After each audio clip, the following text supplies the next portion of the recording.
মন মাৰি বহি থাকিলে কি হ'ব ভাগিন? যদিও ভীষ্ম দুৰ্ণ বীৰ আছিল, পাণ্ডৱৰ পক্ষপাতী আছিল, নহলেনো ভীষ্ম হেন বীৰে মাথো 10 দিন আৰু গুৰু দ্ৰোণাচাৰ্যই মাথো 5 দিন যুদ্ধ কৰিয়েই পুলকি পৰেনে? গ'ল গ'ল, ভালেই হ'ল। সহ্য বিদ্যুৎ কুৰুকুল এতিয়াও ক্ষীণ হোৱা নাই। অন্য এজনক সেনাপতি পাতি কুৰুক্ষেত্ৰ যুদ্ধ চলাই যোৱা ভাগিন, চলাই যোৱা, বহি নাথাকিবা। বহিবৰ সময় কত মামা? ভাবিছো, মাত্ৰ ভাবিছো, কি শক্তিতে বলিয়ান হৈ পঞ্চ পাণ্ডৱে নাখিব পাৰিছে মোৰ বিপুল বাহিনী।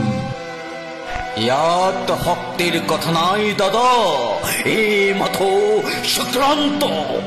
এই চক্ৰান্তকাৰী কুতকলীয়া কৃষ্ণই সেখান দিকে অৰ্জুনৰ ৰথৰ আগত বহাই পিতামহক বধ কৰালে আৰু অস্বস্থাহত বুলি অপসংবাদ প্ৰচাৰ কৰোৱাই গুৰুদেৱক মৃত্যু মুখত পেলালে।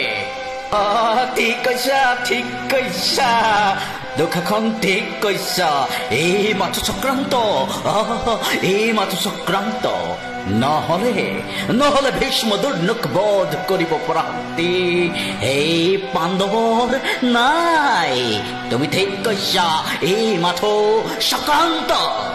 হওক চক্ৰান্ত, এইবাৰ তাক মই ব্যৰ্থ কৰিম। অংগধিপতি কৰ্ণক সেনাপতি পাতি পৰীক্ষা কৰিম মামা, পৰীক্ষা কৰিম। কিমান কূটনীতি ষড়যন্ত্ৰ ৰচি লিখিম ৰখাল বালকে।